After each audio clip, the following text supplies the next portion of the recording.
Welcome to another in a series of spring quarter noon lectures sponsored by the Associated Student Speakers Program. Our guest today is D.Gregory, noted comedian, civil rights leader, and an announced write-in candidate for the presidency of the United States.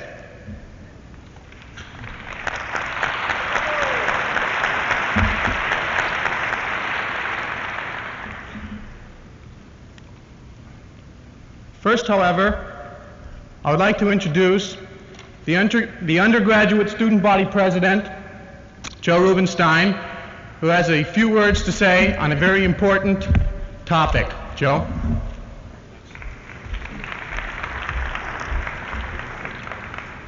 Fellow students, one of the more amusing side effects,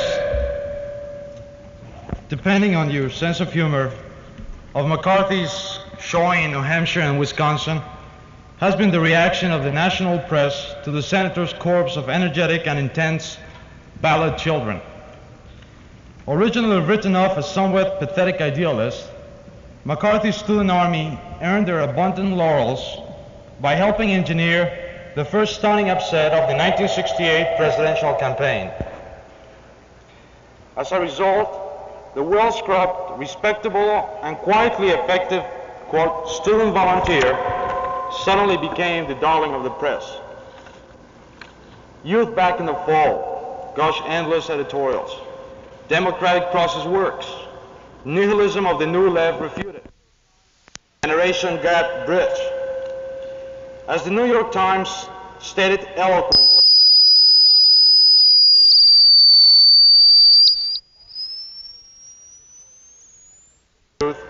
that it is possible to make effective protest against existing American policies and practices by traditional democratic means. This endless journalistic game of lumping all students into one vast and grotesquely misleading generalization thus continues. The archetypal collegian, it now appears, is no longer the student leftist with his picket sign and smoldering draft card. The, quote, average student right now, today, is the, quote, concerned student. The student whose faith in democracy is slowly but surely being reaffirmed through electoral triumph and lots of hard, determined work. The idealistic gleam of such a student portrait will go far, no doubt, towards reestablishing middle-class America's faith in its gold-plated youth. But the campaign student volunteers, like the radical agitators, are but a fringe elements of the American college community, and in my opinion are hardly representative of the American student body as a whole, whose reputation for indifference and apathy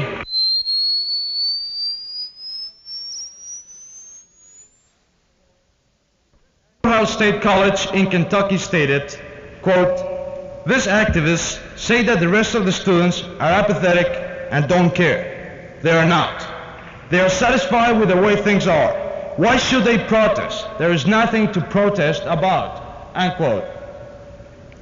Choice 68, the National Collegiate Presidential Primary, is functioning with a somewhat more spirited preconception in mind, that, in fact, students do care and do want their opinions registered in a responsible, effective manner. The election itself will determine whether Choice 68's image of the average student is accurate. For in order to attain national visibility, Choice 68 must attract at least 2 million students, voters. Such a goal will only be attained only if enough students, that large silent majority of students, choose to exert themselves to the minor degree of casting their votes. Choice 68 will fail if they do not. The liberal and conservative activists may hoard the headlines, but the long silent students have the numbers, and it is only by the raw power of size that a skeptical public and an overly antagonistic Congress will pay attention to the reality of student power. It's one thing, of course, to boycott an election through principle, and it's quite another to miss one through ignorance or apathy. If the moderates do fail to participate, especially in this, the most challenging of election years, then they will indeed have earned the taunt of Henry IV. Quote, "Go hang yourself, brave Trillian. We fought, but you weren't there." Thank you for your attention.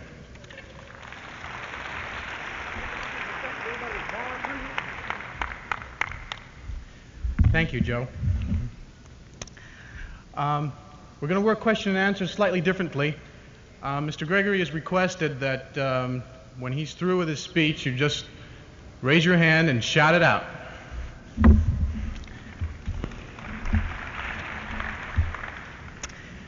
One further thing, I've been asked to announce that Senator Ernest Greening, senior senator from Alaska, one of only 2 senators to vote against the appropriations for the Vietnam War, will be speaking on Friday in the Grand Ballroom at noon, and you're all invited.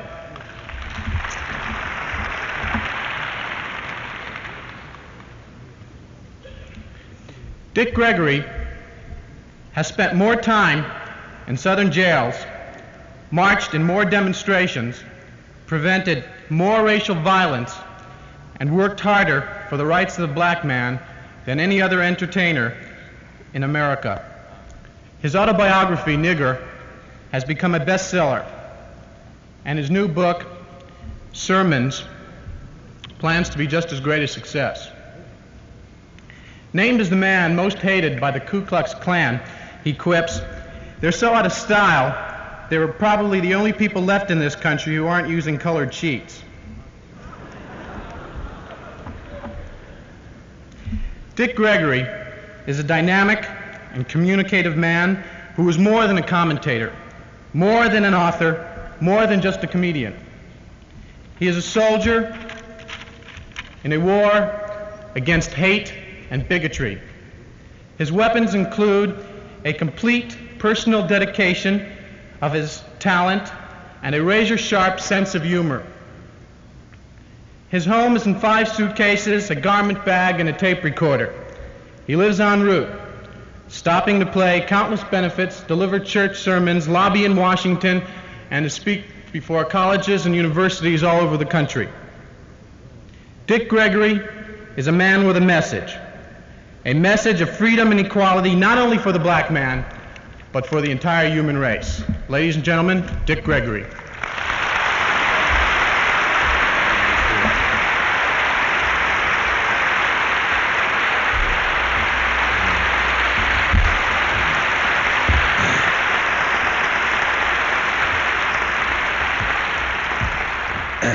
I'd like to say thank you very much, and it's the fact that I just finished a 47-day fast, and I think the only thing that bugs you when you go on a fast is the dumb, stupid questions that people ask you who's still eating.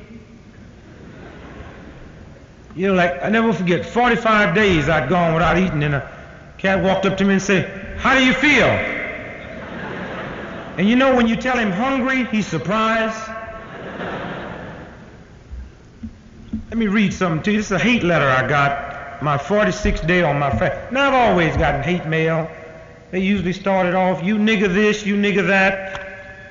Can you imagine a guy being so low down that, you go 46 days without eating, you go down to the mailbox and you pull this letter out. "Dear Mr. Gregory, this is to inform you that yesterday for dinner I had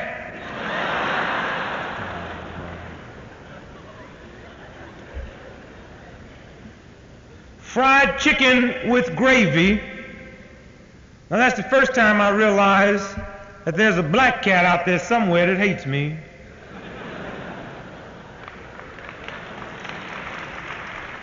Now, we know you white folks eat a lot of fried chicken, but we know who eat it with gravy, baby. Mashed potatoes smothered in butter, that could go either way. It was this next item that let me know who it was. Black-eyed peas with grilled onions. Now dig, now he tries to make me think he's white. Jell-O topped with whipped cream. Chilled Napoleon brandy. Can you imagine black eyed peas and Napoleon brandy on the same day? But I don't know. Really, on a fast, you get very weak. That's all I can say. Matter of fact, I remember one day I was so weak I don't think I could have whooped Ronald Reagan's farmer staff. Now you explained it, right? Of course, now a lot of people don't understand my feelings about Ronald Reagan, but I dig Ronald Reagan myself, simply because I don't know how many of you in this room is aware of the fact that Reagan, spelled backwards, is nigger.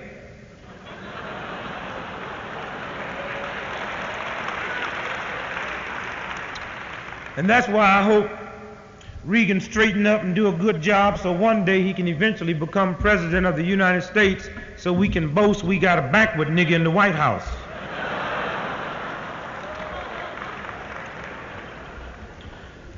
But Dick, I was sitting on the plane last week, the last day of my fast, flying into the state of California, and was a white cat sitting next to me. He was asleep and I was asleep, and then he woke up, and for some reason he wanted to strike up a conversation with me, and he did it the usual way. Wake up, boy.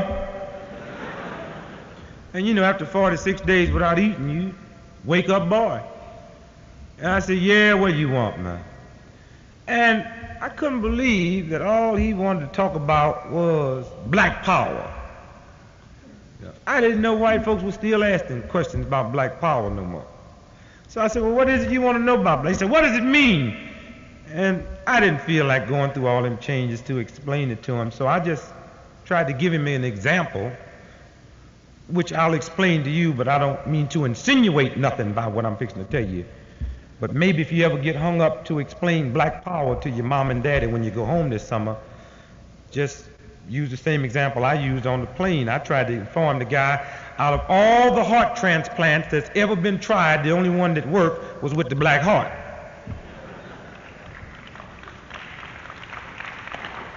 And to be honest with you, I didn't want the heart transplant to work too good.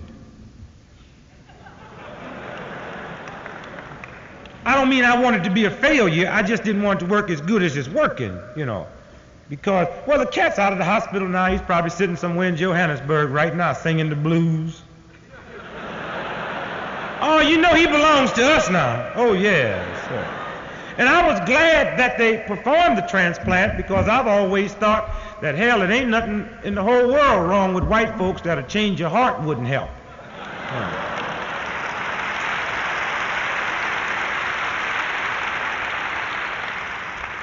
But like I said, I didn't want the transplant to work too good, because there's nothing in the world that I'm kind of afraid of any more than to have you white folks start assuming we gonna be your spare parts.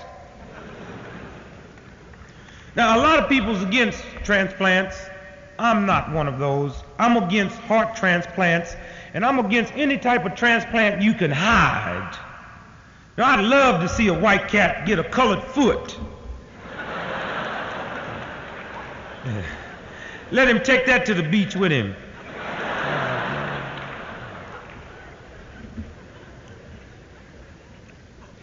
So I don't know. I was sitting with a guy the other day, and we were discussing progress, and mentioned the fact we got a couple of Negro mayors of some of the large urban cities, and I was telling him that I know Mayor Hatcher, the mayor of Gary, Indiana. Matter of fact, I was with him a couple of weeks ago, and Mayor Hatcher explained to me that this coming summer in Gary, Indiana, he's going to run Gary as an all-segregated town. By that he means black folks will be kept with black folks and white folks will be kept with white folks. He feels white folks will be happier that way up on the reservation. And do you know there's a lot of white folks that's really dumb enough to believe that if black folks took over this country tonight, we'd make slaves out of you by morning? Now, you know that's too soon. But do you know it would be totally impossible for black folks to make slaves out of white folks? You ever stop to think about, all right, assume we take over the country. Tomorrow morning, all white folks become our slaves. Do you know what that means? That means every black person in America will have 12 white folks to feed for the rest of his life. I can just see it now. Hey, Greg, you going back to Europe this summer? I say, hell no, man. I got to get me 7 jobs to feed these damn white folks. Hell, it would take us 2.5 years just to teach you how to eat watermelon right.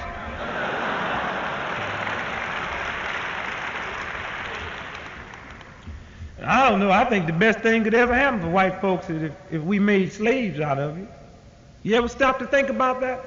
180 million white folks in America? Hell, you'd pick all the cotton in 2 days. And then you'd have 363 days just to sit around and rest, learn them songs. Oh, you gonna sing now. And we realized it would take you white folks, it would take you a while to learn how to be good slaves because you're not used to it. Like it would take black folks a while to learn how to be good masters. I can just see some black cat now talking to his white slave. Come here, Mr. Boy.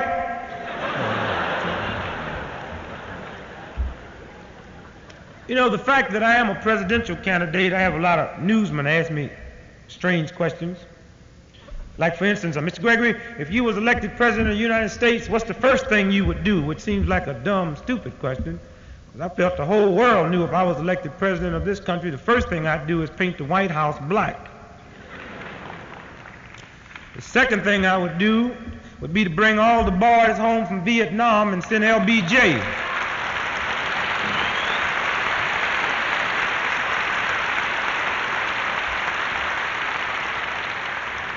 Yeah, I'd send LBJ to Vietnam with nothing but a barbecue gun.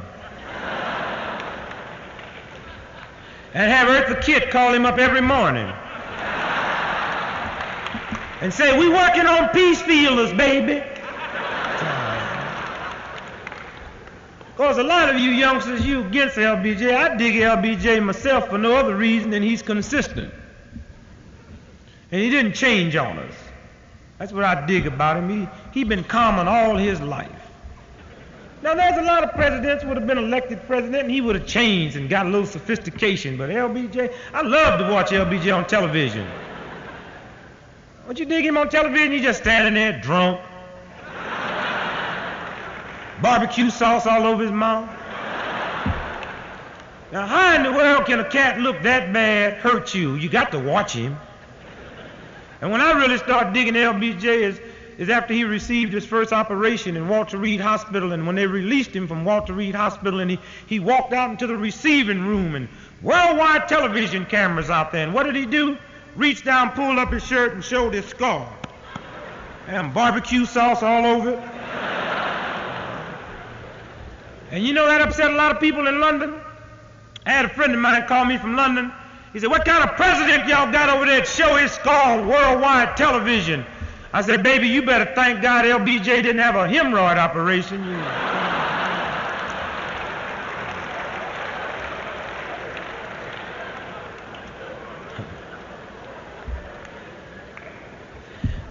You know, a lot of questions I get is people ask me, they say, Greg, if you were elected president, what segment of the people do you think you'd have the most problems from?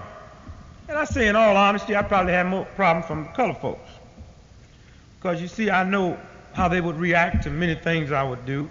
Like if elected president, one of the first things I'd do is to wipe out the poverty program and set up a $50 billion a year white folks rest program.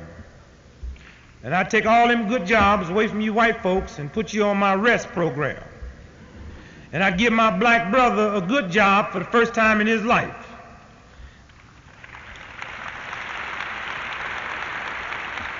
Well, you clapping now, but I guarantee you in about 6 months when black folks realized I was paying you white folks to rest, man, they'd have the damnedest march in Washington.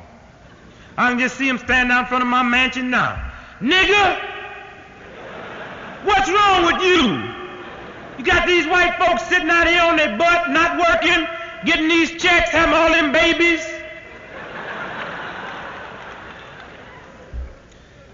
So you see, we all have problems. See, I'd really like to say it's a pleasure being here, speaking to you young folks today. I guess I spent about 98% of my time on college campuses. And the reason for it, that if this country ever wakes up and solves her problems, it's going to be through you young kids. And it's very shameful when us older folks got to say that the faith and destiny depends on you young kids solving problems that you didn't even create. These problems was here when you got here. But the burden will lie on you young folks. And don't think for 1 minute you haven't got a difficult job. Now let me explain this to you first. That I did not come here to impress you today, but only to inform you. And when I leave here, I couldn't care less about what you think about D.Gregory, because I'll always have the one consolation of knowing that whenever we wake up, this year, next year, 20 years from now, you'll always be able to say, at least Brother Greg didn't lie to me.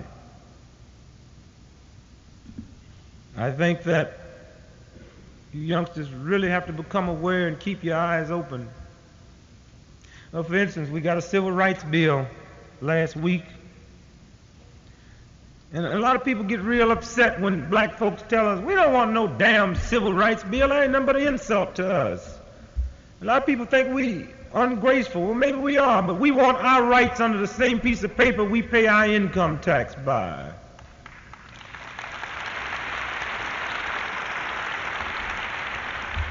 We want our rights under that same piece of paper to draft black folks into the army and send them all over the world killing folks. Civil rights legislation? No.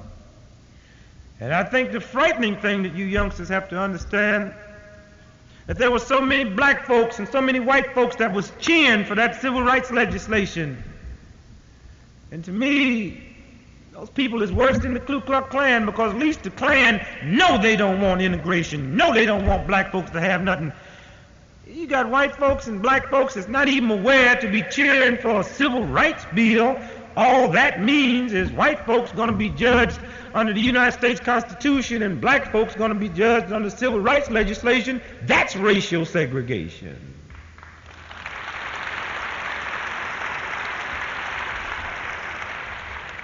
And so many people was pulling for the legislation and hadn't even read it. But anything's okay for us. I don't mean just white folks. Hey, you got black folks running around. We got a civil rights bill. I said, did you read it? No, I didn't read it. You better read it. It might say all niggers go back to slavery.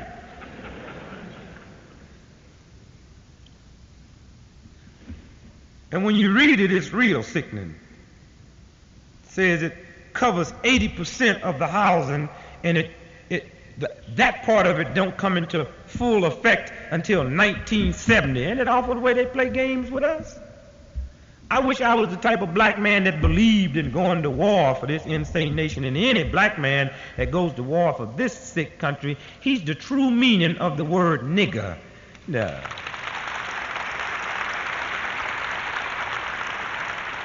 The hell, a black man gonna go all over the world killing foreigners to liberate other foreigners when his own mammy back in America needs liberation? Something wrong.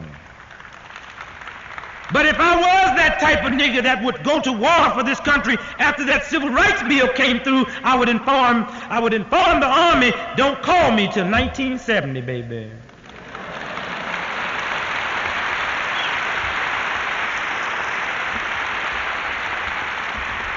And when 1970 rolled around, you can only get 80% of me.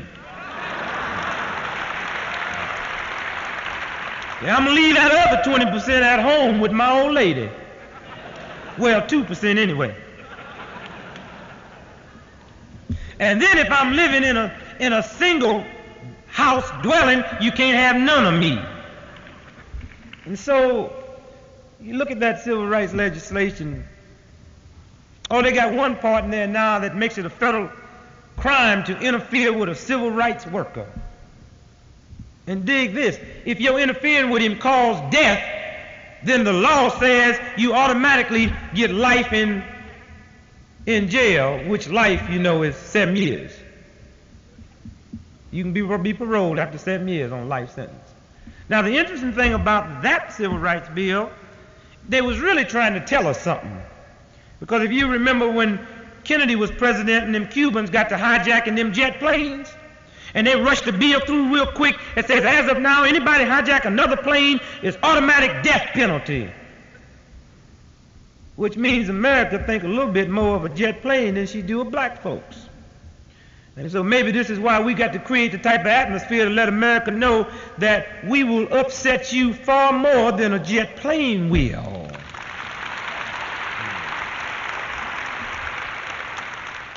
Now, I am against capital punishment, and I would have thought it was a groovy thing for the senators and the congressmen to say, don't give nobody the death penalty for killing a civil rights worker if they was doing it because they was humane. But they didn't make it death instead of capital punishment because they give a damn about killing people. It's because when you're dealing with a black man, just do anything you want to do. We're going to change this. And somewhere down the line, you young kids got to understand what's going on. A lot of people don't understand the Black Panthers. Well, if you play poker at all, maybe you can understand the Black Panthers. Because all they trying to say is, when your ace in the hole cease being your ace in the hole, at that point you make deuces wild. And for all of you white folks that dig the Black Panthers and black folks that dig the Black Panthers, but you have trouble explaining them to your white friends, let me tell you how to explain the Black Panthers from here on in.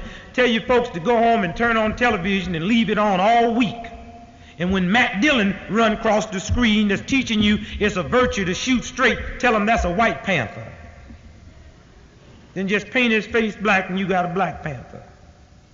Can't understand it. Everybody seems to be confused. Everybody seems to talk about, Stokely Carmichael and Rap Brown and what's wrong with militant color. Just give us the United States Constitution. We'd be out of business. If you're really concerned about the Stokeleys and the Raps and the Black Panthers, implement the United States Constitution, and I guarantee you that once we get equal justice under the Constitution, all us black militant cats that stay out in the street talking, you can put us in the nut house.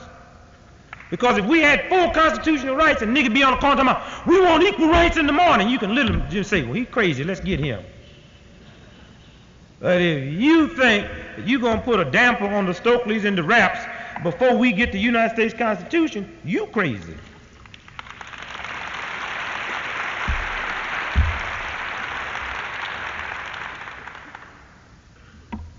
And so I say you youngsters have a tremendous job. The interesting thing about what's going on in the country, though, I do see progress. Dr. Martin Luther King was killed in not Memphis, Tennessee, the South, by a redneck racist cracker. Dr. Martin Luther King was killed in America by an American. That's all you have to say.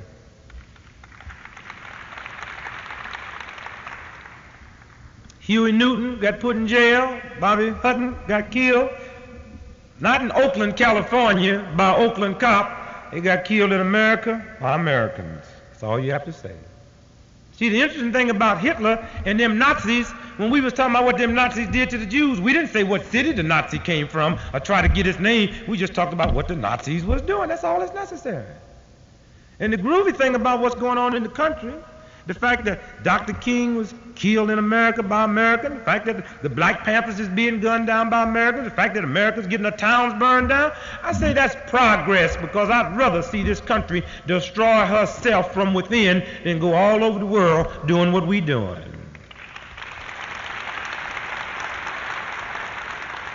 I would rather see my daughter kill my wife than kill your wife. I'd rather see my son burn my house down than burn your house down, because for some reason I feel like I'm responsible for that sick mess at home. I feel the same way about America. I'd rather see California, New York, and Illinois get together and bomb the hell out of Massachusetts than for Massachusetts, California, Illinois, and New York to get together and bomb the hell out of Hanoi. And so I say I see progress. And 30 years ago, had enough Germans burnt their own German towns down and had enough German police killed other Germans, there'd been a whole lot of Jews left today and a whole lot of Russians and a whole lot of Americans. And I say that this country is so sick and insane at the rate she's going, it would be a pleasure to see her destroy her own self.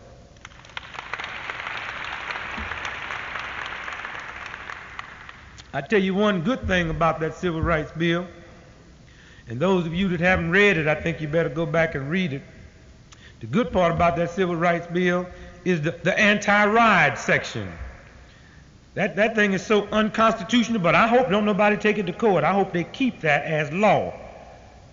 Because once you all read the anti-riot section of that new Civil Rights Bill, then for the first time, you radical whites and militant black cats gonna have to keep your damn mouth shut and go on underground, because you better not talk about it no more, you go to jail. I can't believe this country was that dumb to push this movement underground.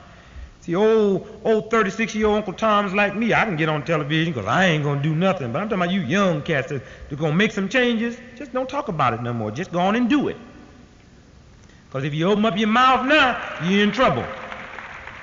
You do not have freedom of speech no more. And if you think you have, you just watch.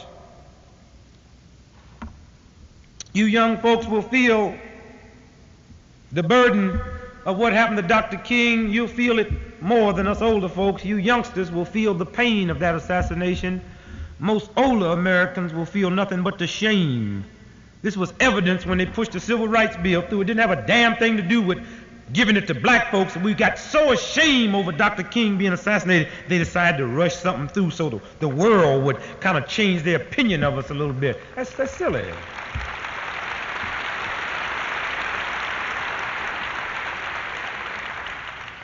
And so you youngsters got to understand that you're living in a country, with an atmosphere so strange. We're living in a country today where a man like Dr. Martin Luther King that can preach love and is apostle of nonviolence not only can be killed but can be hated in this country, while our generals of the army can be loved.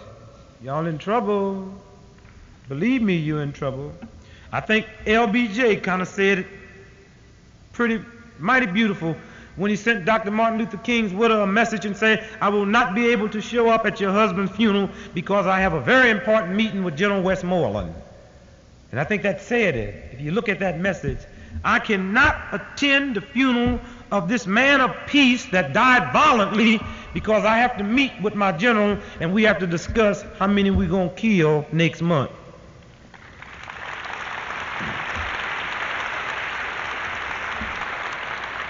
I think you have to understand the stupid laws we got in this sick, insane country. Do you realize we have laws in America that would never permit us to draft a murderer in the army and send him to Vietnam to kill Viet Cong? Yeah, you got to be non-violent. Then we'll take you in the army and we'll teach you how to kill. Now, if that's not a waste of federal funds, or is it a waste? Is the country really trying to say that anybody that can kill on their own after somebody make them mad, we can't use them? You got to be such a fool that you have never killed anyone, and then this country will make a killer out of you, and that way, when a few people in the State Department get bugged, they can send that type of fool all over the world to kill somebody he's never met. And so this is what you're dealing with. And I think you kids got a big job on your hands. Now, let me explain this to you. I am nonviolent as an individualist. I don't go around preaching it to nobody. I'm also a vegetarian. I would never knock a steak off your plate. Now, I'm also a 36-year-old nigger Uncle Tom. But I can't be as good a nigger as I'd like to be because America keeps making me uncomfortable now. And every time she makes me uncomfortable, I got to try to make the bigots uncomfortable. Now, I say that to say that I do apologize for black folks' behavior the 4 days after King was killed, because niggers know that white folks have accepted the riot season from July through August.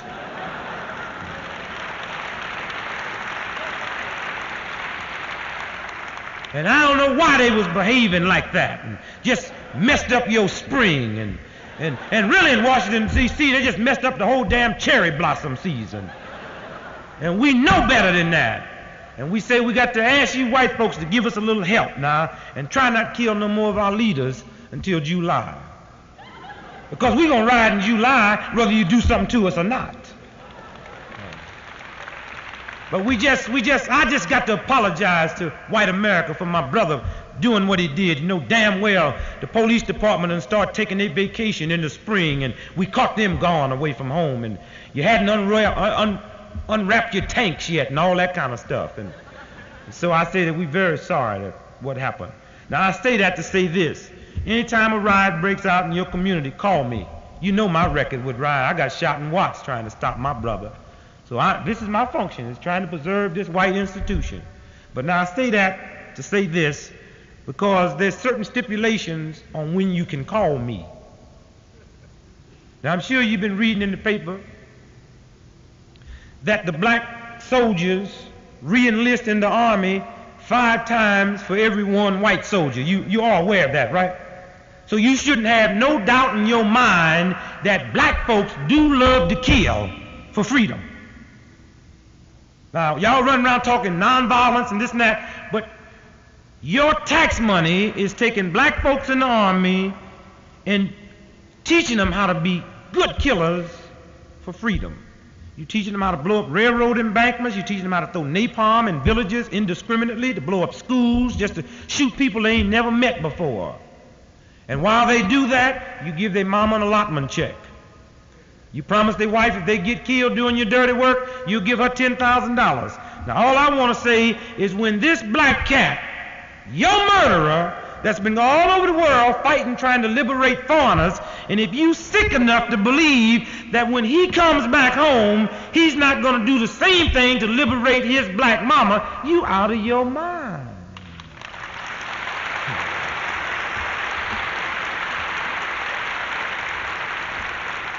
And so I say, when your hard black murderer comes home and starts blowing up your railroad stations and burning your schools down, and you better tell your cop, he better learn how to be a good cop, because it's one thing dealing with an 18 or 16-year-old kid throwing a brick. It's something else when you're dealing with one of them black snipers that America's taught how to knock a Viet Cong out of a tree 500 yards away. When he come back home, I hope y'all uptight for him. I hope you ready, because if you not, you gonna be in trouble. And don't call me. Yeah. When that killer of yours come back home, the first thing I'm gonna ask you when you call, say, the niggas is acting crazy. I say, are they veterans?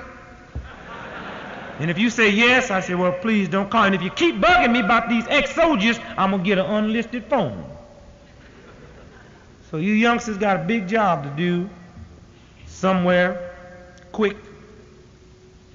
I was in Chicago after King was killed, and a black detective came by my house and said, Greg, I know how you feel about violence. Can you come out in the street and help us in the black community? I said, well, I mean, if it was racial disorder going on, I would pay. He said, it is. I said, no, it ain't. Well, they doing that because King got killed. He said, what do you mean? I said, man, don't you know you'd have the same confusion going on out here in the street had a Baptist killed the Pope? Got nothing to do with color, just emotions. And so he said the same thing I hear so many people say, they ain't doing nothing but burn down in their own buildings, they tearing up their own neighborhood. And I'm sure many of you read the report. 500 Negroes don't have a place to live in Chicago. That's what the newspaper said, but they didn't finish the story. They write 500 colored folks got burnt out in Chicago, but 3 million rats ain't got no place to live too.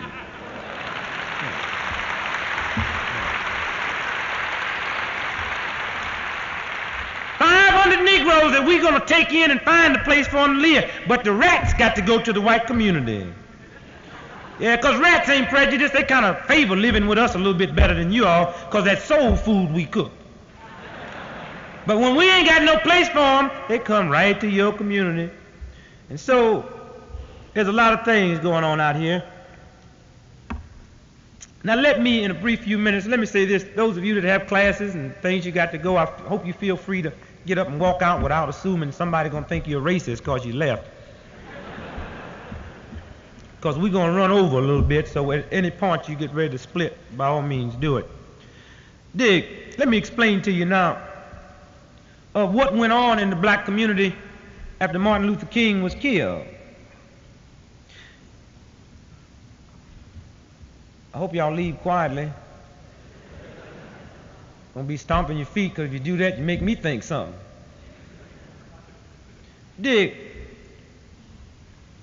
The reason we had so much chaos in the black community after Dr. Martin Luther King was killed, that I hate to admit this to you, but black folks and white folks don't think alike. I've been knowing it for a long time, but I really hate to admit that there is a difference in our thoughts. But you find it out when you read this American history book. It says right here, George Washington and that band of farmers he had tore up the colonies, beat the hell out the British. They called it right here a Revolutionary War. Say, what was they fighting over? Say, here it is right here. Say, it's fighting over tea. Say, oh, ain't nobody going to war over no tea. Say, yes, them white folks was fighting over tea. Same white folks now tell us that we supposed to behave ourselves, but you beat the hell out of a whole army over a Lipton tea bag. So I realized then that black folks and white folks do not think alike. Now I gave you the benefit of the doubt. I went and got my 6 black kids and dirtied them up and made them look as much like niggers as they could. And I put a Lipton tea bag next to each one of them. And I said, Greg, which one of those is more worth killing over? And you know the tea bag never won out. And so when you read this history book, you see there is a difference. Let me read something to you to show you how much difference it is between black folks and white folks. Give me liberty or give me death. Who said that? Rap Brown. So then what did Patrick Henry say? Patrick Henry said, we shall overcome someday. Patrick Henry said, love the British, be nonviolent. You see, we really don't think alike. Isn't that funny?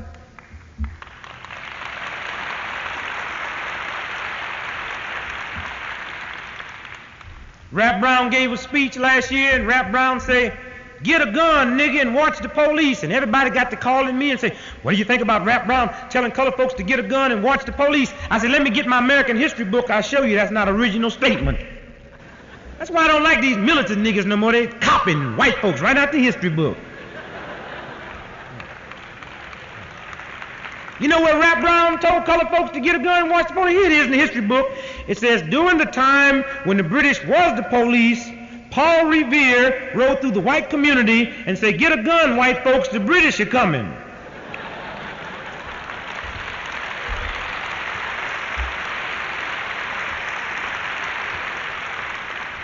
Oh, not only does this history book show you a lot of things, this is probably one of the dirtiest books that ever been written in the history of the world. Oh, the first page of the history book is beautiful. I love the first page. It makes me want to cry. It says, here is a white European that decided he wanted to break his chains that shackled him to the king and the queen. He wanted to find freedom. Sound like us, doesn't it? You believe we got that much of the same story? And he decided to find a new land where he could exercise freedom of speech, freedom of thought, freedom of religion. Ain't that beautiful? But don't turn the page. Page 2. So on his way over here to find freedom, he stole us. Can you believe the cat been wrong? That's why I tell you young kids, he was wrong to begin with. Now that's just a piece of it. Dig this as you read on. This is really beautiful here. Page 40. Not only did he steal us, he came to these shores and discovered a country that was already occupied. You ever ask yourself, how do you do that? And that's like me and my old lady walk out of here today, and you and your lady sitting in your brand new automobile, and my lady say, I sure would like to have that new car to pray in, and I say, let's discover it.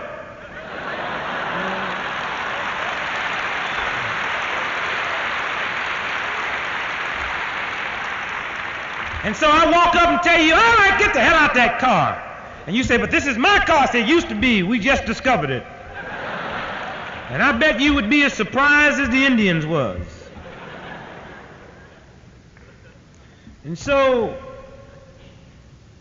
if you understand that black folks and white folks don't think alike, and maybe you'll understand why my brother raised so much hell after Dr. King was killed. Because you see, white folks, you have your accepted thoughts of what a kook and a nut's supposed to be like, and us black folks, we got our accepted thoughts of what a kook and a nut's supposed to be like, And what you called a kook killing Dr. Martin Luther King, we didn't.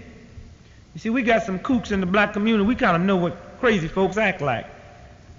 Y'all act like a nigga ain't never seen a crazy person. We just buy anything y'all tell us. No, we got crazy folks that take off their clothes at midnight, run around the black community buck naked, hollering and screaming, making all kind of strange noises.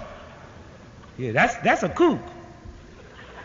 You tell me some old cat gonna have enough sense to go check into the right hotel right across the street from the right door that King's living in, be quiet enough and got enough sane sense not to make no noises, to get a brand new pistol and lay one bullet on the boss and knock him out of action, and you say that's a kook. Might be a kook to white America, but it sure ain't no kook to us. And that's why we reacted. Now, what I want to do is try to reconstruct and show you why black folks reacted. You see, black folks is ignorant. And that made us, the more ignorant you are, the closer you are to nature. And the closer you are to nature, the harder it is to be tricked.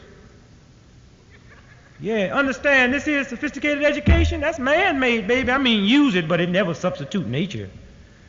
Y'all in one of the largest universities in the world. Are you aware of the fact that right today, dogs in Russia understand Russian? How many of you all understand Russian? Dogs in China understand Chinese. How many of you all understand Chinese? And I say that to say through nature, you're born with all the wisdom you need to get human dignity and kick your way out of a trick. And so my brother in the ghetto who's ignorant, he sees a whole lot of things. It's like my ignorant black sister. They made them birth control pills to wipe out poor white folks and poor black folks because they got tired of you having all them babies. But it didn't work in the black community. And my black sister, she wanted to take them birth control pills. But she's so ignorant and so close to nature, they bring a birth control pill. She said, no, I don't want them pills. The blood got to go somewhere. And so all you old sedity broads now with your education, you using the pills. And when they roll your butt into the operating room one day, remember my old ignorant black sister said, the blood got to go somewhere. And so it's this ignorance that made my brother react. Because nature's something else, baby. Do you know there's never been an animal killed in an earthquake except animals that you had pinned in the house?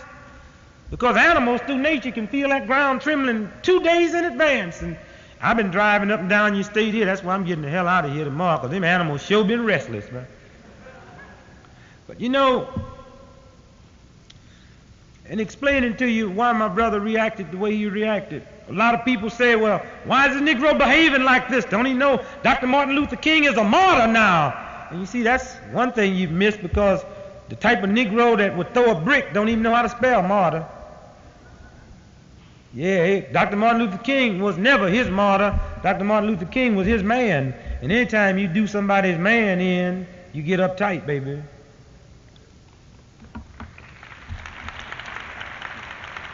And so my brother in the ghetto, he watched you. He looked at your president got killed. And you was quick to say, a coup did it. Oh, nutty Lee Harvey Oswald.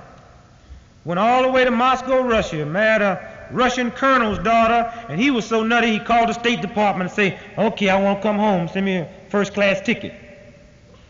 And he came home, and he killed your president. Meanwhile, the second coup got upset over what the first coup did. So he decided he was going to kill the first coup. And he was really crazy because he did it on nationwide television so you wouldn't have no doubts he did it. That old second coup just marched right past them two sane Dallas detectives with his gun out 50 yards away, and them two detectives conveniently looked the other way while that first coup killed the second coup. Second coup killed the first coup. Now the second coup's dead now. And it was real kooky how he died, wasn't it? Yeah. They say while he was in jail, he freaked out for taking baths with the window open, so he caught W pneumonia that led into cancer.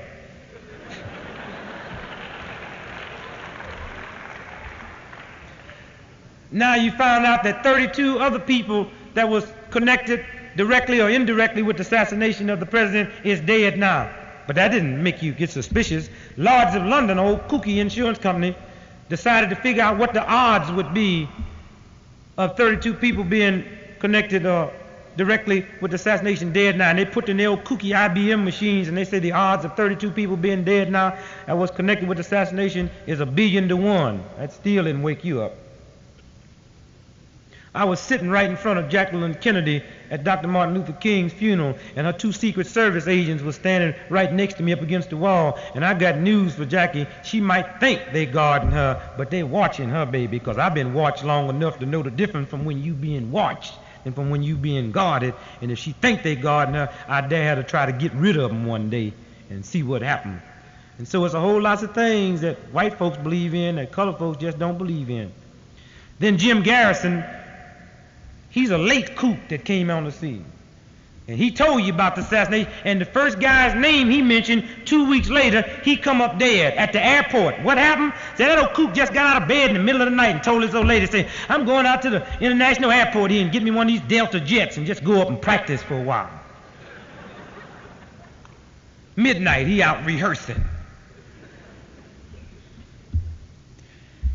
Yep. The president was killed, they found a gun. Medgar Evers was killed, they found a gun. Malcolm X was killed, they found a gun. Lee Harvey Oswald was killed, they found a gun. Martin Luther King was killed, they found a gun. We kind of think it's the same kook. But that's just through ignorance. Dr. Martin Luther King was gunned down. They found the gun, they say it was a .30-06. We also heard on the radio that they cut the bullet out the side of his throat to send it back to the FBI for ballistics tests to find out if it was the same bullet to come out the gun they found. And I didn't believe the FBI was going to be that dumb to lie to us like that. And they said, yes, it was the same gun, and a damn fool know a .30-06 would go through a tank. If King would have been shot with the gun they found, he wouldn't have had no face, man. Less long they're going to find the bullet in him. So now you got to understand the FBI is in on whatever's going on. But you keep thinking it's a kook here. What they call him, Gelt. That's a funny name? You know where it came from, out of Ayn Rand's book. Go back and read it.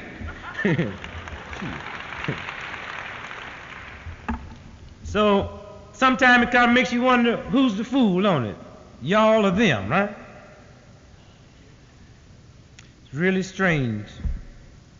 Dig, let me read something to you from the Wall Street Journal. Now, my black brother in the ghetto, he's too ignorant to know anything about the Wall Street Journal. And if you don't believe it, you go in the ghetto and say, hey, come here, Jambo. You heard of Wall Street? He said, no, where he live? But my brother got enough sense to get hip to what happened before the wall. Now, just for your records, this is the Wall Street Journal, Monday, April the 8th. It says here, directly across the street from the Lorraine Hotel, a tall, skinny tree, which would have obstructed the killer's aim, had been split at the base and bent out of the way. Now, who can do that but the federal government? And they wasn't lying. The FBI was serious when they said, we'll have him in 3 hours. And had he stuck to the script, they would have had him. He just went on his own and decided to go someplace else. And he probably scared. The whole country's scared now. A white Christian country. They get so scared over that religion thing. I couldn't believe I see today America be so scared.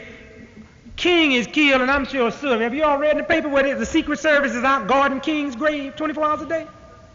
Raise your hand. Any of you read it? If you have, raise your hand. Have you? None of you read it? Oh, you have, huh? Did you read it in the local paper here? Oh, it's all on TV. Aren't your local papers printing that? Yeah, can you believe the Secret Service is guarding King's grave 24 hours a day? Like, this country's so sick, they really think he might get up. Yeah. Can you believe we that big a fool? The Secret Service is watching it. Like, if the cat couldn't keep that shell off of him, how in the hell he gonna get up? This country's so insane. So insane. And I couldn't believe we missed the boat as much as we did. I listened to radio and television after Dr. King was killed, and everybody was pleading for Negroes to be calm, respect Dr. Martin Luther King's nonviolence. And I kept saying, hell with nonviolence, that was his method. Let's talk about his purpose. His purpose was equal justice for all. Nobody wants to talk about that.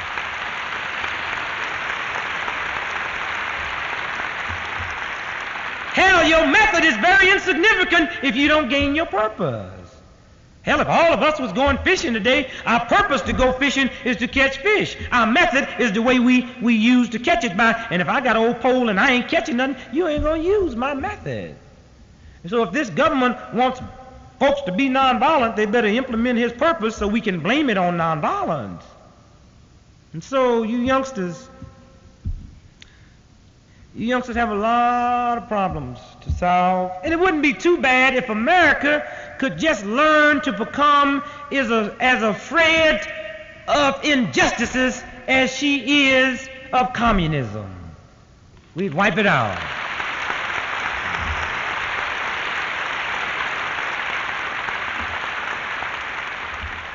But America is just so silly. She keeps telling black folks, y'all be nonviolent. And we said, what in the hell are you talking about? White America owns all the tanks, makes all the napalm, makes all the machine guns. Oh, you ever heard of a nigga doing some nuclear testing under the ground? White America owns all the nuclear bombs, all the B-52s, all the Army, the Navy, the Air Force, the CIA, the FBI, and then you look at us who don't own nothing and say, be nonviolent. We say, you go to hell.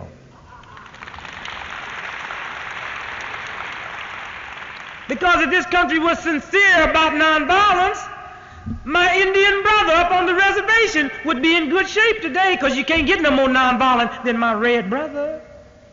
Hell, when's the last time he burned a town down? So somebody got to quit bullshitting somebody, man. Because if y'all really dug nonviolence, you'd give that Indian everything.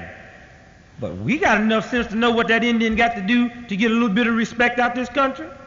He got to get up on a viaduct in Arizona tonight and just lay there all night with his pistol, and when he catch white folks driving to work on the expressway, just lean up and start shooting at them. Bow and yell, Whitey, go home. And that Indian can really tell you that too, and mean it. Go home. He mean get off the whole continent. And just get to calling red power, and boy, this country be upset tomorrow night. And Huntley and Brinkley and Klondike and ABC, they'll all be up on the reservation. And Sunday on Meet the Press, you'll have them interviewing some old Uncle Tom Indian. Come on, we like it up here. Well. And so we say you youngsters got a big job. I hope you see through the trick. I got to go do me 90 days up on the Indian reservation. They just found me guilty of 2 years ago. And I don't mind. It'd be the most honorable time I can do, because if anybody's worth going to jail for, even over my black brother, is my red brother, because we really put him through some changes, baby.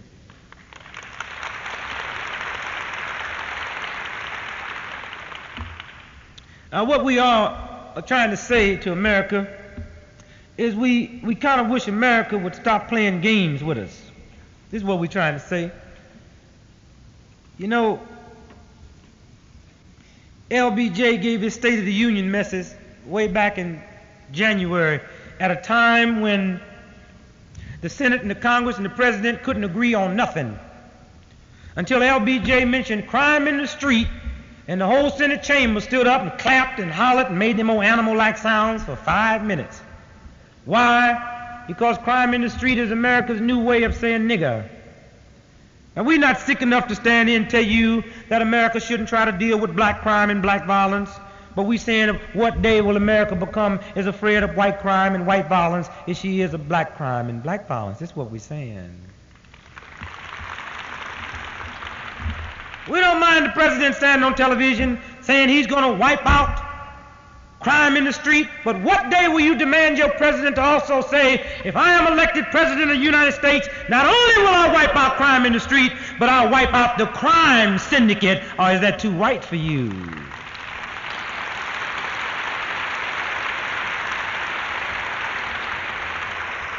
I mean, baby, let's face it, the American crime syndicate is the lowest form of human life walking the face of this earth, second only to about 99% of your politicians.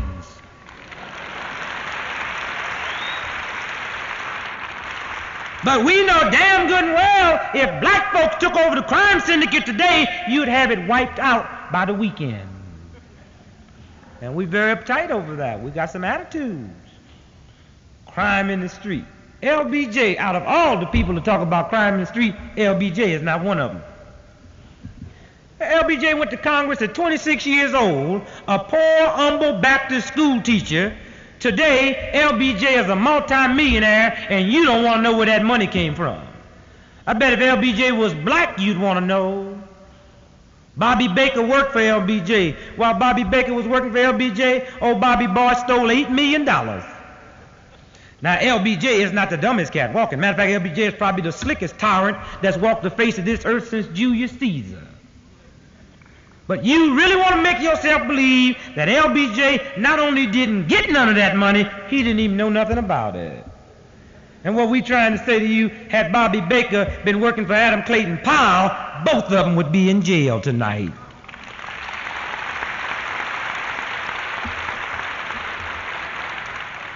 Rap Brown got to go to jail. What did he go to jail for? Freedom of speech. He said, kill the honkies. He in jail. But ex-Governor George Wallace said, if I'm elected president and them white peaceniks get in front of my car, I'll run over them till they dead. You didn't put him in jail. This is what we saying. Oh, if a nigger had some dynamite in the black community, you'd send your army in to take it from him. And we saying, groovy, baby, you've been acting like this for 400 years, but we wondering when you're going to take that ammunition away from them redneck, right-wing cracker Minutemen. It's what we saying. The whole world know about the Minutemen. All that ammunition them Minutemen got buried out in your little lily white suburbs. If it ever blow up one day accidentally, it ain't going to do nothing but wipe out blocks of white folks, then you take it from them. Yeah, you're playing some game, but you're going to get caught in your own game. All these white folks and start buying these guns, getting ready for the niggers. We call them nigger guns. Yeah, white folks live so far out in the suburbs, they need a missile. What the hell are they getting a gun for? But all them white folks that you know that's getting them guns, getting ready for us, tell them Brother Greg said they better kind of cool it with that gun because, you know, they get caught cheating on their old lady now. Since they got that gun in the house, she might kill them. Or if the old lady get caught dibbling with that cat next door, the old man might kill him. And that little white radical son that'll be home for the vacation this summer, tell him they better be very careful how they tell him he can't have a car because he might wipe them out when they go to sleep at night. Yet nature do have a way of giving power to the powerless. And so we saying we're tired of this country playing games with us. No more, no less. Muhammad Ali. Can't nobody remember nothing but Cassius Clay, but had he changed his name to a good nigger name like Jabbo Jones, you would have remembered that. What did Muhammad Ali do? He did a very honorable thing. He said, you're not going to make me a murderer. He didn't split the Canada like 100,000 white kids is doing, but nobody's talking about that.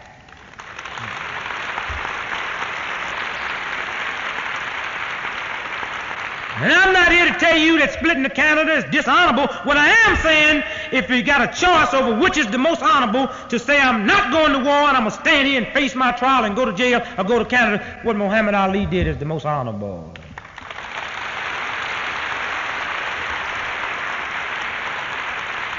And while he's waiting to have his trial, a bunch of these stinking syndicate trampy hoodlums that run boxing told a man as clean as Muhammad Ali, you ain't the champ no more. Something wrong, baby. Something wrong. That's like a country like America got a syndicate as dirty as the American syndicate is. We're going to look at Saigon and say, get rid of your corruption. Saigon should have said, when y'all clean up Chicago, we'll clean up Saigon.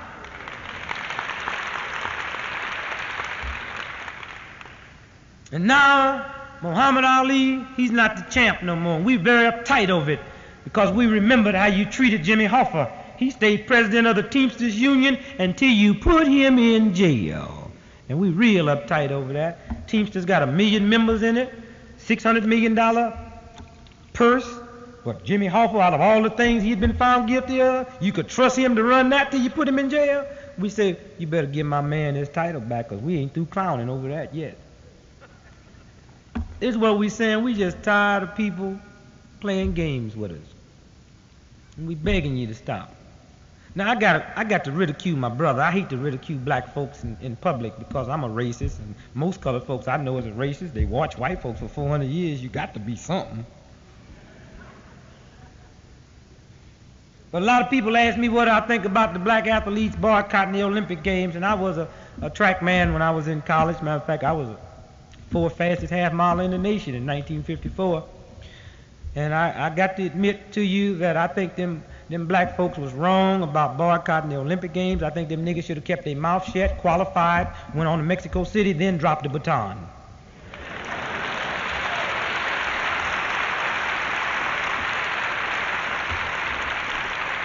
Because somewhere down the line, we got to let this old silly country know we ain't gonna be your gladiator no more.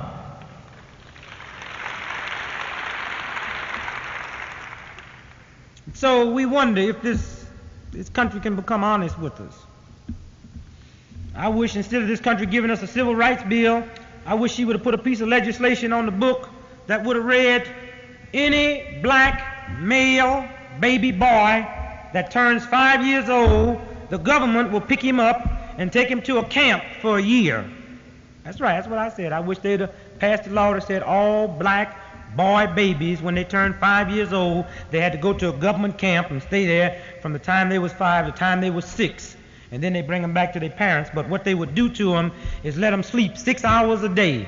And for the other 18 hours every day, from the time this black boy is 5 to the time he's 6, for 18 hours a day, they just teach that little black boy, don't never go out with a white woman, nigga. You understand that? Because we don't like it. Don't date a white woman. We can't believe that a nigga with a white woman aggravates you the way it aggravates you, and you ain't told us about it yet. We can't believe that. We can't believe you that insane. Nothing aggravates or alienates this white man no more than to see his white sister walking down the street with a nigga. You ought to be writing it in the sky with your planes. Don't date white girls, niggas. But if you think you got some magic coat around you just cause you white, that you can tell colored folks how much interest we pay when we go to the army, when our mortgages due, but you ain't gonna tell us about that white woman like you got some built-in radio, something in your head that you communicate with black folks that don't never date her. No, you're gonna have to tell us. If you don't tell us, we're gonna keep on dating her. And we ain't got no guarantee we're gonna stop after you tell us, but we would like for you to get honest with it. Being that black folks wanting white women is your fault. I never will forget the first time I went to the movie, I was 4 years old. 4 years, I used to go to the movie every day. Every day I'd go to the movie. During the Depression, it was always warm in the movie. And I didn't have to pay to get in the movie till you was 12 years old, as long as you was with a parent. And my mama didn't go to the movie every night, but when I was 5 years old, I'd go to the movie by myself and didn't have no money, and I'd stand out there till I see some grown cat going in, and I'd take my switchblade and hook it in his butt and say, I'm your son till you get past that usher here. And so I say at 4 years old, I went to the movie for the first time. I had a clean mind and a pure mind. I didn't know nothing about white folks and black folks. I didn't know nothing about racism. I didn't know nothing about that white lady. I never saw my mother, father make love. At 4 years old, who I see making love? Ava Gardner and Humphrey Bogart. Now, by the time I'm 8 years old, I've been going to the movie 4 years. Ain't never seen nobody make love but white folks. And I nudged my friend. I was 8 years old. I said, I sure be glad when I grow up so I can get me a white lady. And I'm still going to get me a white lady. I don't give a damn. I'm mad at making it. The madder you get, the more of them I'm going to get. Since you made me want one, because when I was going to the movie, you never showed me no black folks making love. The only black broad you showed me was Beulah, and you damn sure well know I wasn't going to make love to Beulah, didn't you?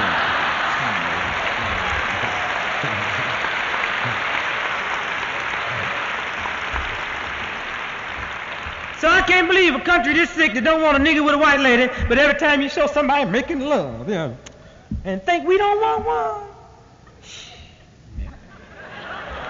Hell, when I started going to the movie at 4 years old, if you showed me nothing but gorillas making love, I'd want one of them too. And what's so insulting is on these white college campuses all over America, here a black cat bring a white broad home to the dormitory, and the house mother, she decides to write the white girl's parents. Dear used to be white folks, I'm sorry to inform you that your used-to-be white daughter have been dating a whatchamacallit. A colored. Now, we're not sick enough to say that we think white folks should quit writing them type of letters. You've been writing them type of letters for 100 years. What we are saying is, can you become honest with it and tell that white house mother to write that black cat's parents too, because there's a lot of niggers don't want their kids dating white girls too. It works both ways. And so I say, you youngsters, you got a job. You got some problems. We've been telling you the number one problem confronting this country today is the problem of air pollution. Don't you believe that? Number one problem confronting this country today is the problem of moral pollution. This is the most morally polluted, insane nation on the face of this earth.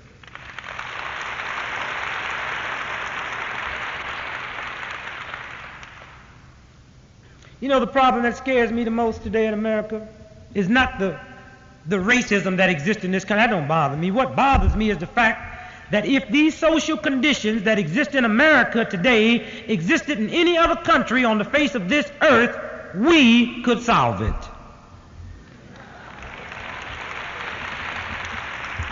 Now that should let you know what we're doing. I look at that American flag up there. We got a law in America, and I say, you can't burn that flag. Is that funny? You know what's so sick about that law? Not the law itself. Had Americans picked up a paper 4 years ago and read across the headlines, 4 Russian kids was put in jail at the University of Moscow for burning the Russian flag, we would have said, that's communism for you. What are you saying about that? Well, you youngsters got a lot of problems to solve. I never thought I'd see today this country would get this insane. Stokely Carmichael and Rap Brown proved how insane America is. Stokely Carmichael's 27 years old, Rap Brown's 23. 2 young men have just scared the number one most mighty nation on the face of this earth to death. I mean, when Khrushchev was premier of Russia, Khrushchev told us, I'll bury you. We didn't get scared. We said, come on, baby, come on. And Khrushchev had the missiles to do it with. Stokely Carmichael don't own 1 missile. Rap Brown don't even have a canoe, less long a fleet of ships. I never thought I'd see the day that's going on. I read the Bible every now and then, only after I've read everything I can get my hands on. Man, I pick up the Bible when ain't nothing there. After I've read the telephone book, I get the Bible. And I used to dig the Bible. This used to be next to my heart, next to my bosom. Because I was a Baptist, I don't know about white Baptists, but you can't get no more extreme than be a colored Baptist. And I used to just keep the Bible. And I would still have the Bible until one day I got to reading a little history, and I found out that them white missionaries went to Africa with the Bible, and the Africans owned the land, and when they left, the Africans owned the Bible, and the missionaries owned the land. I said, get away from the Bible. I don't want it no more. Oh, it scared me to death.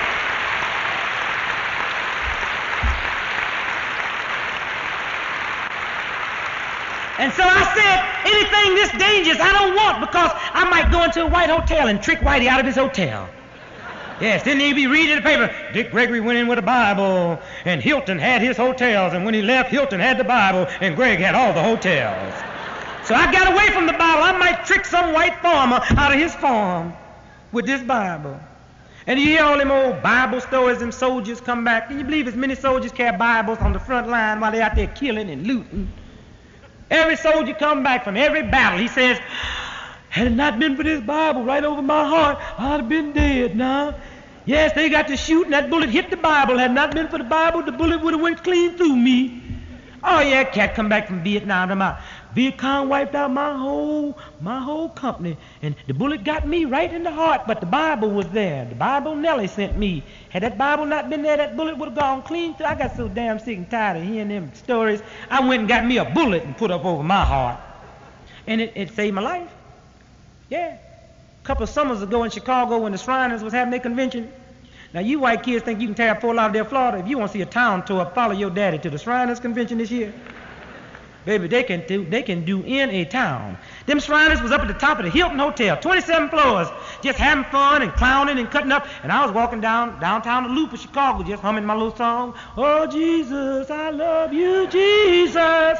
Oh, Jesus. And that damn Shriner grabbed that Gideon Bible and swung it at another Shriner, and it went through the window and came sailing out 27 stories. And I'm just walking, I see something coming. I just sang louder, Jesus, oh, Jesus. And you know that Gideon Bible hit me right over my heart, and had it not been for that bullet, that Bible would have gone clean through me.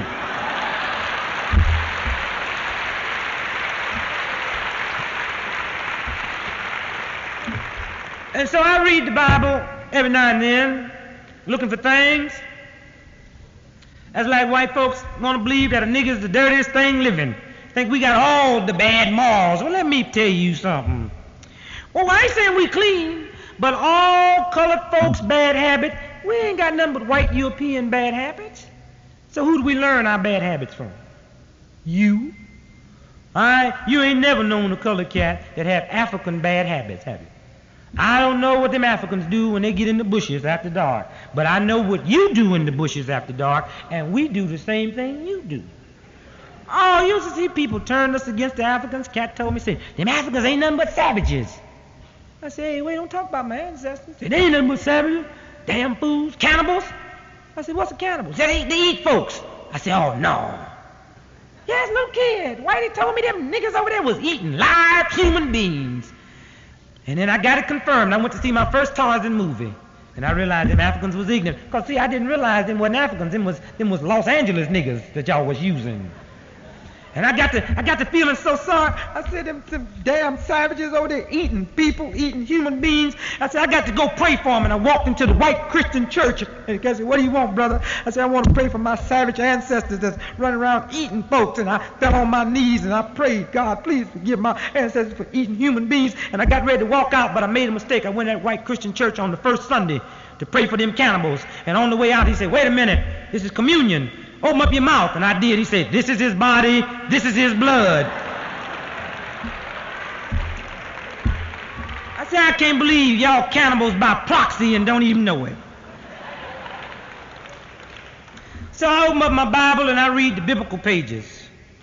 It says, there will come to pass a time when the parents will turn against their own kids. That's here, man.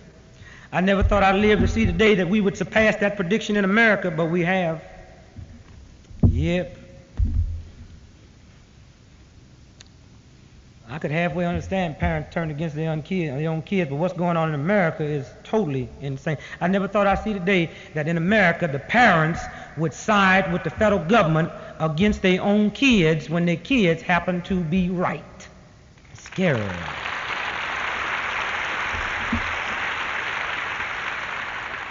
I say to you, what is wrong with an 18-year-old red-blooded American boy saying, damn it, if at 18 I'm too young to vote, I should be too young to die. There's nothing wrong with that.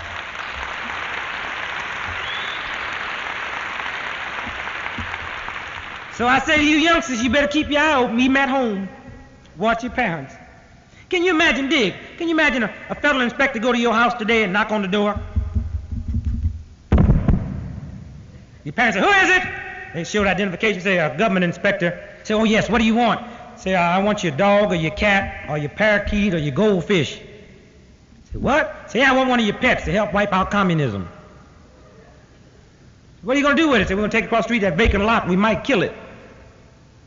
Now, you know your mom and dad. You know how much hell your mom and daddy would raise if some government official came by your house trying to get the goldfish? Or the cat or the dog? Yeah, it might sound funny to you, but you know what? To get you after you turn 18 years, they don't even have to send no man by. Just send a letter to your house and tell your folks, send him on in, boy.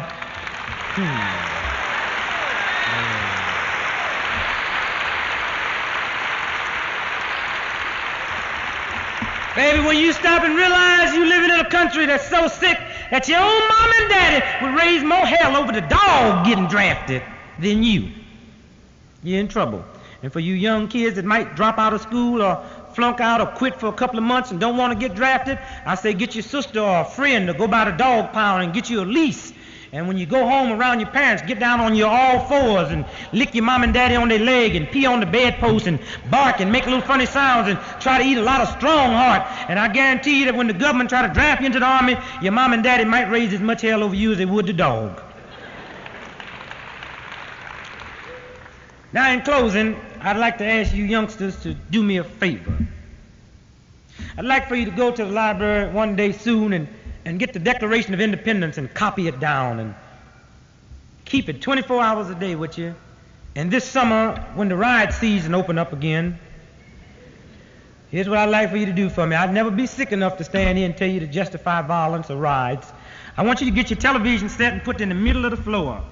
And go get your mama and your daddy and bring them down. And if you're black, get all them old stupid cousins and aunts that think worse than the Ku Klux Klan could ever think. And bring all of them down and let them look at television.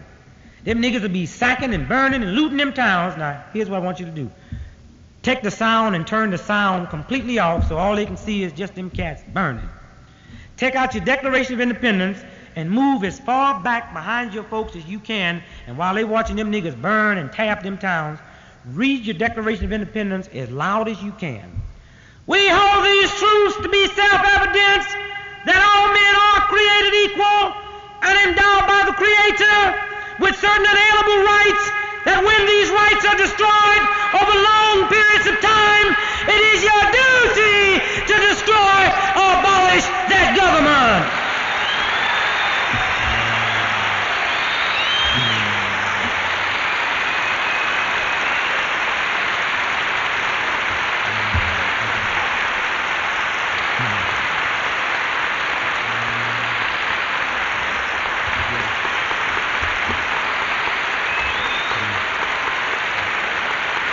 Thank you.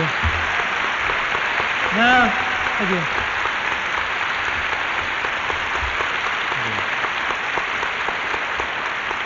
Thank you. Now, thank you. I know your dumb, ignorant parents will probably think that's a note Stokely Carmichael wrote for Rap Brown to read to Malcolm X's kids.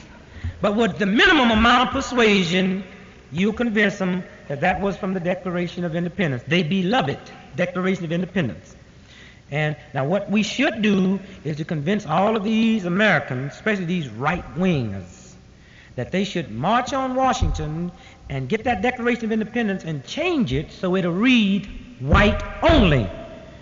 Because you see, there's a lot of black folks that's ignorant enough to read that Declaration of Independence and really believe that Thomas Jefferson, Tom Paine, and Washington, them cats, meant for this to be for all Americans. They didn't know it was just for white folks.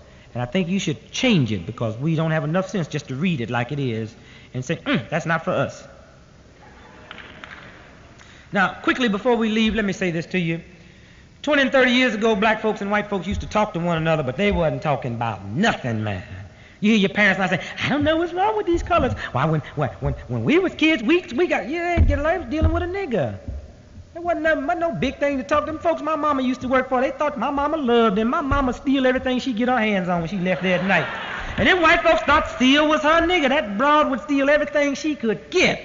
My mama worked for some rich white folks, baby, used to go hunting in Africa. We was the only colored folks in America used to sell bear meat. My mama stole the whole bear, cut it up, put it in shopping bags. Every night she come out the house with it. We be selling bear meat in the black community.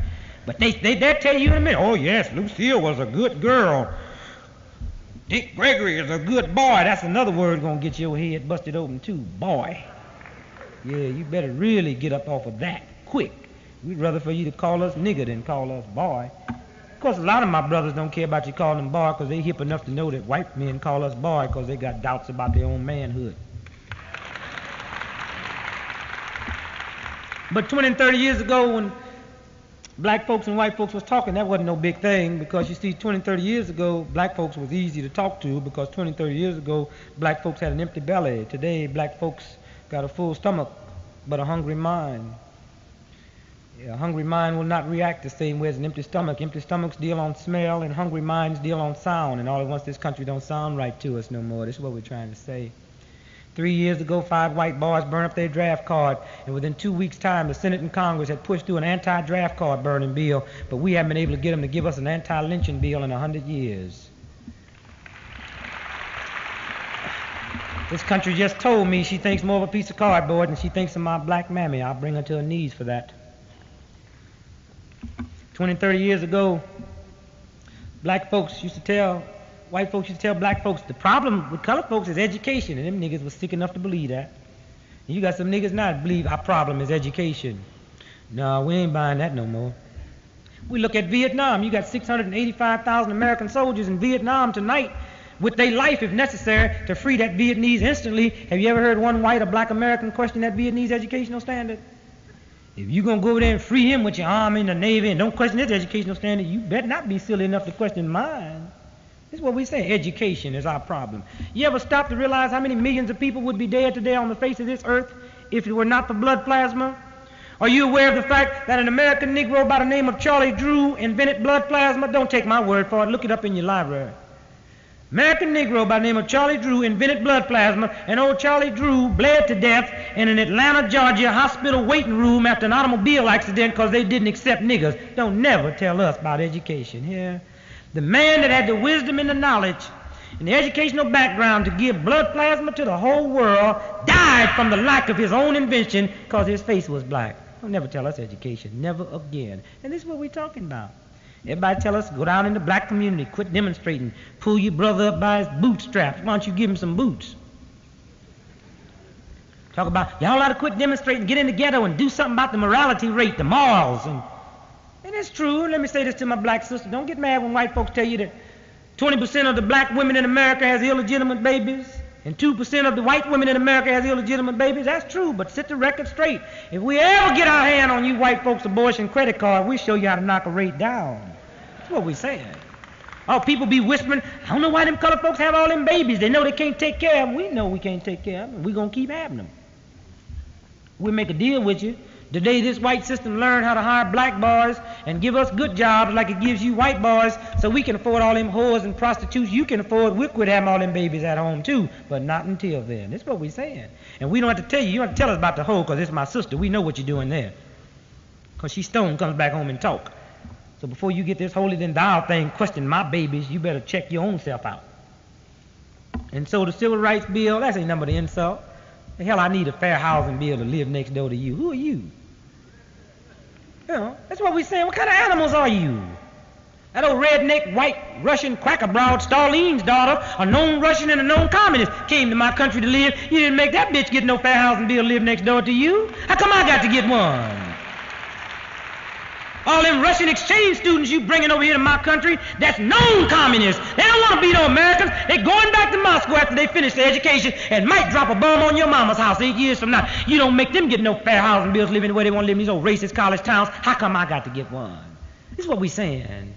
If I got killed in Vietnam tonight by Viet Cong, this government would give my black wife $10,000 and she couldn't take it and buy a home in any neighborhood she want to buy one in. No, we tired of these insults. Black folks in America die 6 years younger than white folks.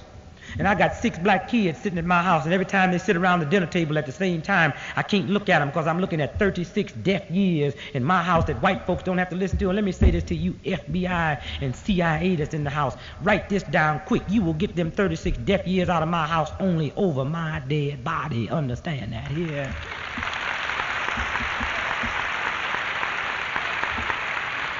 Are we saying we're tired of these insults? I lay down at night and go to bed and try to go to sleep, and I can't sleep good. I get to thinking about had a German during World War II killed my daddy. Had a German killed my daddy in 1942, I was 10 years old then. I'll be 36 years old this year. So that means that German killing my daddy would have made me go without a daddy for 26 years, which ain't bad, because when you deal in killing, you're supposed to get killed sometime. But the insulting thing is the same German that could have killed my daddy in 1942, that same Nazi can come to my daddy's country tonight and live in a neighborhood where my daddy's boy can't live. Man, we'll burn this damn country down to the ground, house by house and brick by brick, if you don't stop insulting us like this. This is what we're saying. And the problem with black folks today is simple. We thinking white.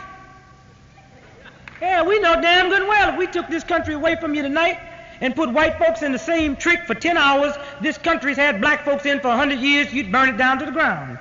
We don't have to ask you, we can tell you, because we look at what you're doing in Vietnam. You burning Vietnam down to the ground to free a foreigner. We know what you do to free your mama. And so in closing, I say to you youngsters, don't make the mistake us older folks made when we sit in these institutions before you. We went to colleges and universities. We were so damn busy trying to learn how to make a living, we forgot to learn how to live. Don't make that mistake. Please don't make that mistake.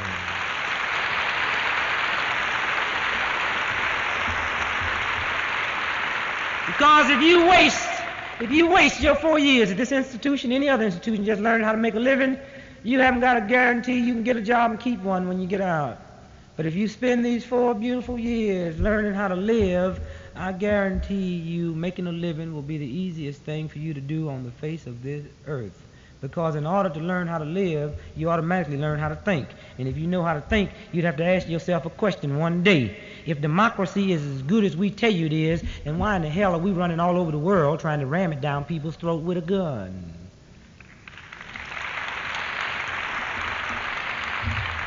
One day when you youngsters make democracy work right for the first time, you're going to have to do it, not these right-wing crackers, because that's how Hitler got started. He had a bunch of right-wing patriots that thought they was speaking up for they were speaking up for the country, but they was killing everybody else. And so you young kids got a job. And I spend 98% of my time on college campuses simply because you young kids today is the #1 most moral force that's ever lived in the history of this country. Look what you did nonviolently. You got out in the street and swallowed that mace and that tear gas, marching against LBJ when your own mom and daddy told you was wrong. And you got that fool's job, didn't you? You made him quit.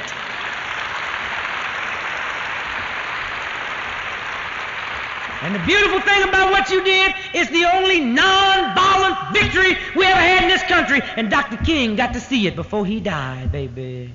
That's what you did. You made LBJ quit. And now Bobby Kennedy and all the cats want to say, well, they didn't do a damn thing, man. You did it. And why are you so morally committed? I tell you why. It's simple. D.Gregory can leave here, go to my hotel, get in bed, go to sleep, the hotel catch on fire, and I burn to death. That's possible. But it is not possible for D.Gregory to go back to his hotel, and the hotel's on fire, and I walk in the hotel with intentions of going to sleep. That is not possible. The hotel's on fire in this country, and you're not about to go to sleep. And those of you that don't know it's on fire, I dare you to go to sleep. This is why you're going to make these changes. And I say to you, I just came off of a 47-day fast. Before that, I was on a 40-day fast. And not against Vietnam. I'm 36 years old. I'm too old to get drafted. And with my political beliefs, if I tried to volunteer for the Army, the government would burn my draft card. And so I say to you youngsters, last Thanksgiving, I went on a 40-day fast until New Year's Day. I started off weighing 160 pounds. I ended up weighing 97 pounds. Why did I go on that fast? Just a small token of saying to you young kids, thanks, man, and some of us old immoral fools do appreciate what you're doing. That was all. No more, no less.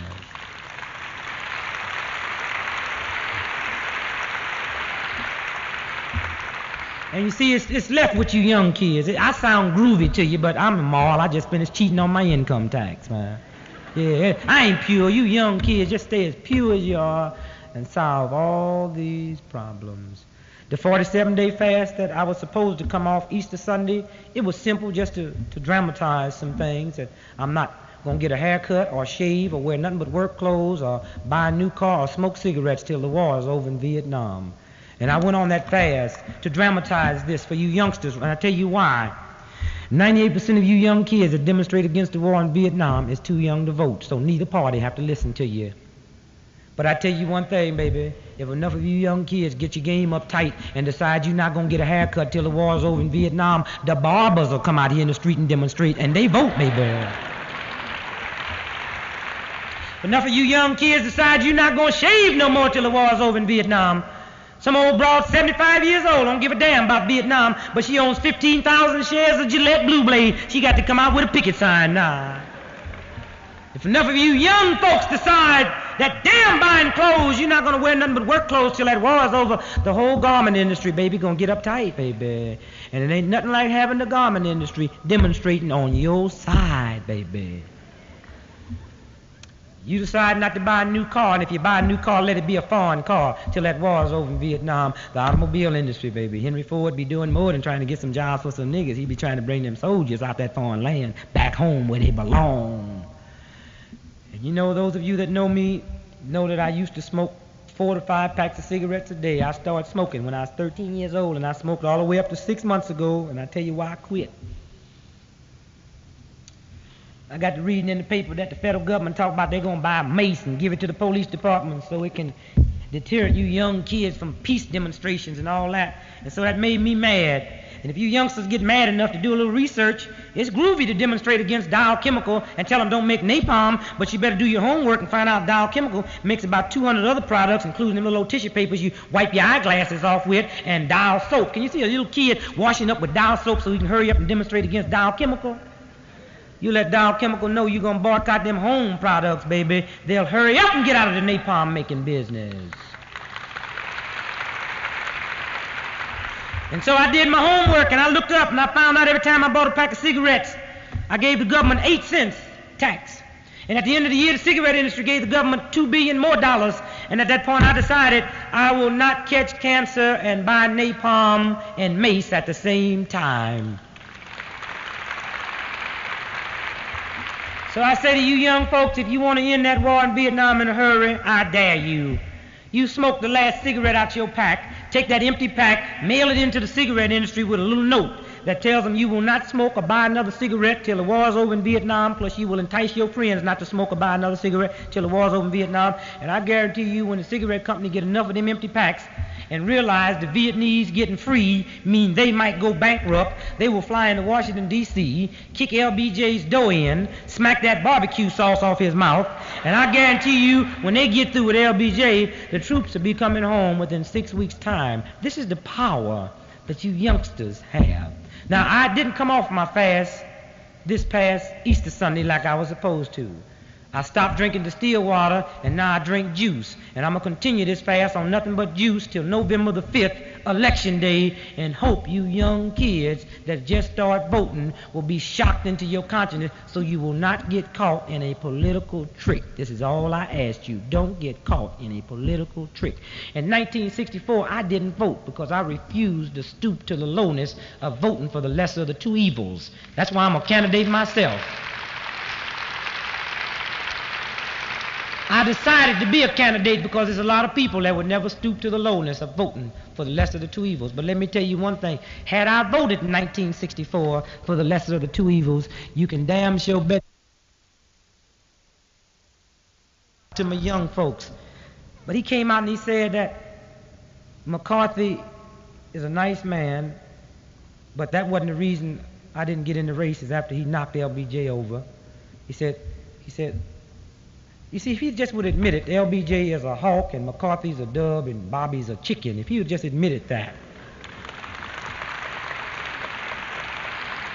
But he tried to tell you young folks the only reason he didn't get in the race before is he didn't want to split the Democratic Party, and I hope you got enough sense to know that's a damn lie. Man, if splitting the moon meant Bobby could become president, he'd split the sun too, just to make sure he get it. And so I beg you youngsters to demand going into November the 5th that nobody's going to buy your vote, nobody's going to glamorize this thing. Demand that whoever you vote for be a statesman and not a politician, because if you make a mistake in this election, mark my word, you'll never live to see another one. Believe me, this is what's at stake today. And I must say that I only find hope in this state here in the Peace and Freedom Party. If you all work with them, keep them cool, keep your eye on them, because they might get a little bit of power and start acting like them Democrats and them Republicans. But right now, it's about the only vehicle you can use if you ain't ready to pick up no gun. And so I wish the Peace and Freedom Party a lot of luck, and I hope you all get around the country and try to get it going as big as you have it here. In closing, let me remind you of my book that has been out 2 months now. The book's called The Shadow That Scares Me. It's a very important book that you youngsters should read. Don't buy it. Go to the library, check it out, read it. If you dig it, steal it. Hey, we're gonna split now. We got some bumper stickers and some buttons, and I don't know how. Where we pass them out? Upstairs at the. We'll bring them up to the door upstairs somewhere on this side somewhere and pass them out there. Again, thank you. May God bless you. May nature have fun with you.